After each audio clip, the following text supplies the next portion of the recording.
Hello दोस्तों, नमस्कार। आपका फिर से स्वागत है हमारे चैनल में। और मैं आ चुका हूं झारखंड की तमाम छोटी बड़ी खबरों को लेकर के।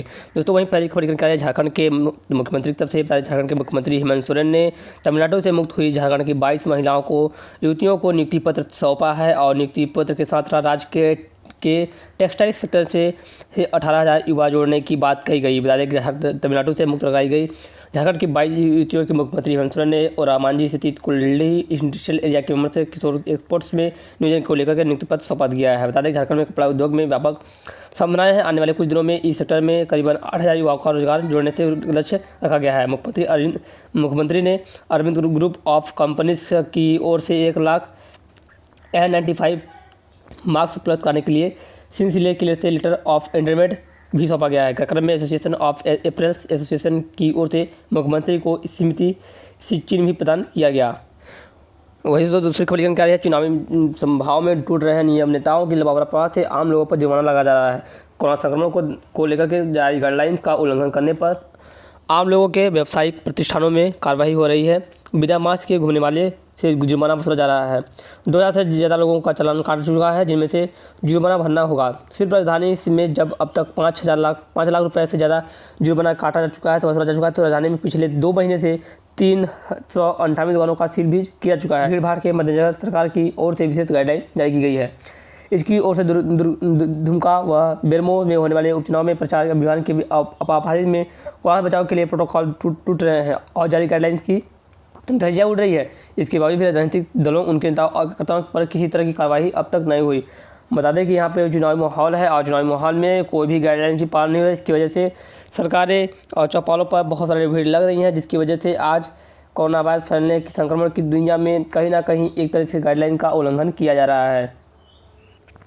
तो ये सब तीसरी खबर क्या है, झारखंड के वेदांता अस्पताल से लेकर के बता दें झारखंड के वेदांता अस्पताल में कोरोना के गंभीर मरीजों के साथ कराई जा रही है सिंगिंग थेरेपी। बता दें वेदांता राज्य के क्रिटिकल केयर विंग में भर्ती कोरोना संक्रमितों को दवा, तकनीकी एवं पौष्टिक खाना के साथ सिंगिंग थेरेपी कराई जा रही है। ICU में भर्ती संक्रमितों से मनपसंद गीत गवाया जा रहा है। विशेषज्ञों डॉक्टरों की माने तो खुल कर गीत गाने से फेफड़े का बेहतर व्यायाम होता है, इससे रिकवरी तेज़ी से होती है। ICU के कई गंभीर संक्रमितों को इससे लाभ हुआ है। उन्हें ICU से सामान्य वार्ड में शिफ्ट किया गया है।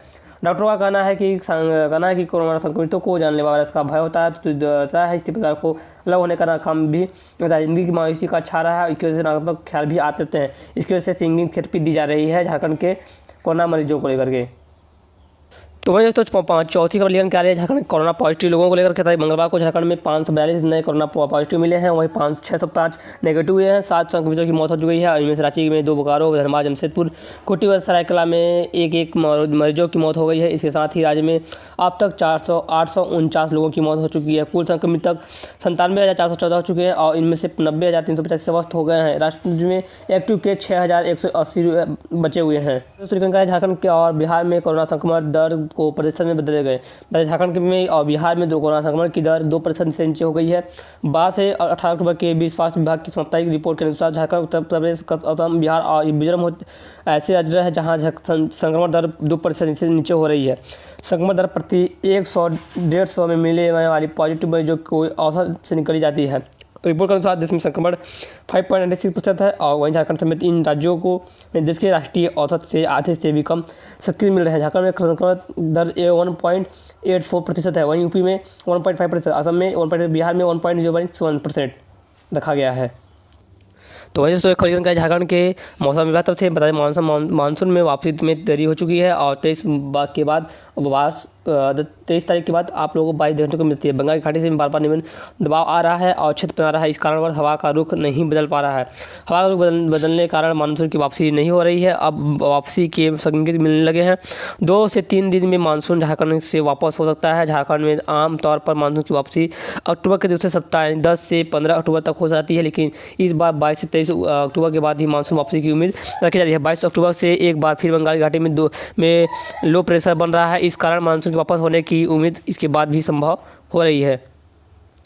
तो वैसे तो हम बात चुनाव मुद्दे को लेकर बता दें, बिहार में चुनाव मुद्दा पर लेकर तेजस्वी का वादा किया, तेजस्वी ने वादा किया है कि राजनेता तेजस्वी यादव ने कहा है कि महागठबंधन की सरकार बनी तो शिक्षा पर बजट का 12% खर्च किया जाएगा। यह राष्ट्रीय औसत से भी कई गुना ज़्यादा होगा। इससे शिक्षा की गुणवत्ता में सुधार हो सकेगा। बिहार में शिक्षा की गुणवत्ता बढ़ाने को विशेष प्रयास किए जाएंगे। उन्होंने यह बात मंगलवार को पूर्व मुख्यमंत्री राबड़ी आवास के बाहर संवादों में से चर्चा के दौरान कही। राजनेता तेजस्वी ने दावा किया कि उनके पास विकास का रोड मैप है। महंगाई को देखते हुए प्रदेश में वृद्धा पेंशन को 400 से बढ़ा कर 1000 रुपये तक कर दिया जाएगा।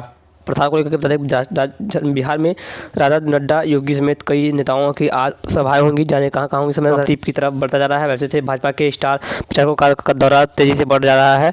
इस क्रम में बुधवार को केंद्रीय रक्षा मंत्री राजनाथ सिंह, राष्ट्रीय अजय नड्डा, जेपी, यूपी के मुख्यमंत्री योगी आदित्यनाथ, प्रदेश अध्यक्ष डॉक्टर संजय जायसवाल, उप मुख्यमंत्री सुशील मोदी समेत सभी प्रमुख नेताओं की जनसभाएं अलग अलग दिशाओं में होने वाली है। दोस्तों ये थी कुछ आज की ताज़ा खबर जो कि झारखंड तरफ से लेकर के आई थी और बिहार चुनाव तरफ से लेकर आई थी। मैं उम्मीद है कैसे खबर पाने के लिए मेरे चैनल को सब्सक्राइब कीजिएगा, वीडियो को लाइक कीजिएगा। अधिक से लोग बात फिर मिलते हैं नेक्स्ट। तब तक के लिए जय हिंद।